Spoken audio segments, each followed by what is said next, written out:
to explain to you what a put option means in under 1.5 minutes. अगर हम एक put की definition देखें, it means you have the right to sell an asset at a given price. अब ये definition समझना तो बहुत मुश्किल है, मैं फटाफट आपको ये एक एग्जांपल के साथ समझा देती हूँ। सपोज आपने 50,000 रुपए का एक स्मार्टफोन खरीद लिया। अब आपको लग रहा है कि आपको ये थोड़े टाइम यूज करके देखना, और अगर आपको पसंद नहीं आया तो आप बेच दोगे ये स्मार्टफोन। लेकिन आपको लग रहा है कि अगले 1-2 महीने में इसको यूज करने के बाद इसकी प्राइस सिग्निफिकेंटली ड्रॉप हो जाएगी, तो आप एक पुट ऑप्शन ले सकते हो जिसमें you can sell it at a price chosen by you. Suppose आपको मिस्टर बी मिल जाता है जो 45,000 में ये 1 महीने के बाद खरीदने के लिए रेडी है। अब ये ऑप्शन एंटर करने के लिए आपको एक छोटी 1000 रुपीज की फी देनी पड़ती है जिसको बोलते हैं प्रीमियम। बट 1 महीने के बाद सपोज अब आपको बेचना है, ये फोन आपको नहीं पसंद आया और फोन की वैल्यू गिर गई है टू 30,000। अब मिस्टर बी ने तो अग्री कर लिया था कि वो 45,000 में आपसे खरीदेंगे, तो आप 45,000 में मिस्टर बी को बेच दोगे और 15,000 का जो आपको लॉस होने वाला था वो नहीं होगा। नाउ सपोज 1 महीने के बाद इसकी प्राइस 30,000 पे नहीं गिरती है, 50,000 ही मिल रहा है आपको 50,000 के फोन के लिए, तो क्या आप मिस्टर बी को ये बेचोगे? नहीं,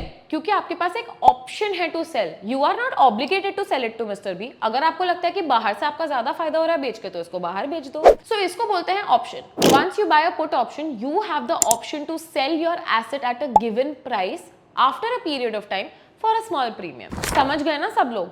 If you want to learn more such concepts, then don't forget to follow Pro School.